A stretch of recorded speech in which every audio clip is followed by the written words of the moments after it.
नमस्कार विद्यार्थियों। आज हमें पढ़ना है खिलाफत आंदोलन। जैसा कि हम जानते हैं कि प्रथम विश्व युद्ध में तुर्की जो है मित्र राष्ट्रों के खिलाफ या विरुद्ध युद्ध में उसने भाग लिया था। जब मित्र राष्ट्रों की विजय होती है, जिसमें ब्रिटेन भी शामिल था, तो ब्रिटेन क्या करता है कि वह तुर्की का भौगोलिक विभाजन कर देता है और जो वहाँ का खलीफा होता है उसके सम्मान में कमी करता है, जिससे पूरे विश्व के मुस्लिम समुदाय में एक आक्रोश की भावना जागृत होती है। और उन सब के खिलाफ ही भारत में भी यह आक्रोश हुआ और इसलिए भारत में यह खलीफा के सम्मान में जो कमी की गई उसके खिलाफ खिलाफत आंदोलन प्रारंभ हुआ, जिसका नेतृत्व महात्मा गांधी जी के द्वारा किया गया।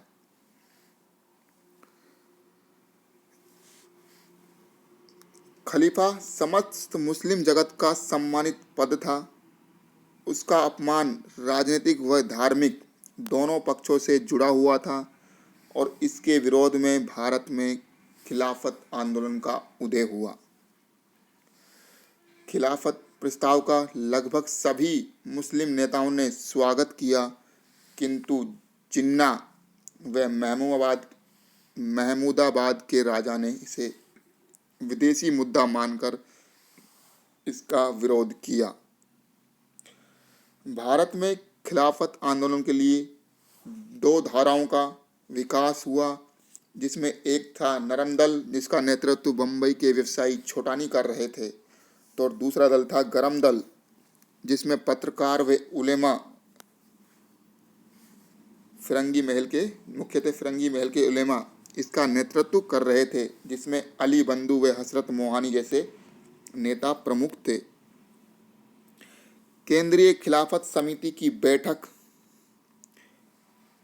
1 से 3 जून 1919 को इलाहाबाद में हुई, जिसमें खिलाफत प्रस्ताव को स्वीकार किया गया था। इस आधार पर नवंबर 1919 में दिल्ली में अखिल भारतीय खिलाफत सम्मेलन का आयोजन किया गया, जिसकी अध्यक्षता महात्मा गांधी जी के द्वारा की गई थी। महात्मा गांधी जी जानते थे कि ये बहुत ही अच्छा अवसर है जब सरकार के खिलाफ। इसी समय थोड़े दिन बाद गांधी जी असहयोग आंदोलन चलाते हैं और वह मानते हैं कि यह हिंदू मुस्लिम एकता का एक बहुत ही अच्छा अवसर था, इसलिए वो गांधी जी इस आंदोलन से पूर्णतः जुड़े। खिलाफत कांग्रेस में हसरत मोहानी ने गांधी जी को अंग्रेजी माल के बहिष्कार के प्रस्ताव रखने का सुझाव दिया था, जिसे गांधी जी ने स्वीकार नहीं किया था। गांधी जी ने खिलाफत समिति को यह सलाह दी कि असहयोग ही अब सबसे दुरुस्त उपाय है। साथ ही आंदोलन में हिंदू मुस्लिम एकता का इससे स्वर्णिम अवसर हमें नहीं मिल सकता था। इसी खिलाफत मंच से पहली बार असहयोग प्रस्ताव भी पारित हुआ था। मोहम्मद अली ने मुसलमानों को सेना में भर्ती न होने का फतवा जारी किया था, जिसके आरोप में उन्हें अंग्रेजों के द्वारा गिरफ्तार कर लिया गया। असहयोग आंदोलन के दौरान जेल जाने वाले वह प्रथम व्यक्ति थे। कौन थे? मोहम्मद अली। पंजाब अन्याय, रोलेट एक्ट, जलियांवाला बाग हत्याकांड, खिलाफत की घटनाओं ने गांधी जी को सरकार के सहयोगी से असहयोगी बना दिया।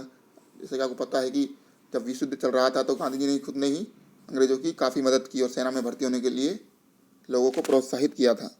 लेकिन अब वह सहयोगी से असहयोगी बन गए थे तथा आंदोलन शुरू करने से पहले उन्होंने केसरे हिंद की उपाधि भी लौटा दी थी। गांधी जी ने पंजाब अन्याय व खिलाफत मुद्दे के साथ स्वराज को लक्ष्य के रूप में जोड़कर राष्ट्रीय आंदोलन का सूत्रपात किया था। गांधी जी का यह प्रथम एक राष्ट्रीय आंदोलन था, बहुत बड़ा असहयोग आंदोलन। उसके बाद वो करते हैं सविनय अवज्ञा आंदोलन और उसके बाद भारत छोड़ो आंदोलन। ये तीनों आंदोलन महत्वपूर्ण है, लेकिन ये तीनों आंदोलन में गांधी जी की रणनीति बहुत ही स्पष्ट रही है। संघर्ष विराम संघर्ष की रणनीति, वह पहले संघर्ष करते हैं, फिर कुछ समय के लिए विराम। विराम का मतलब ये नहीं है कि वो आराम से बैठ जाते हैं, विराम का मतलब है कि और ज़्यादा स्फूर्ति से आंदोलन करें, इसके लिए वह तो और तैयारी करते हैं। तो यही हमको पता लगता है कि गांधी जी की रणनीति क्या रही है, संघर्ष विराम संघर्ष की रणनीति, और इन्हीं के आधार पर वह अपने आंदोलनों में सफल होते हैं। असहयोग आंदोलन के बारे में हम अगली क्लास में पढ़ेंगे। धन्यवाद विद्यार्थी।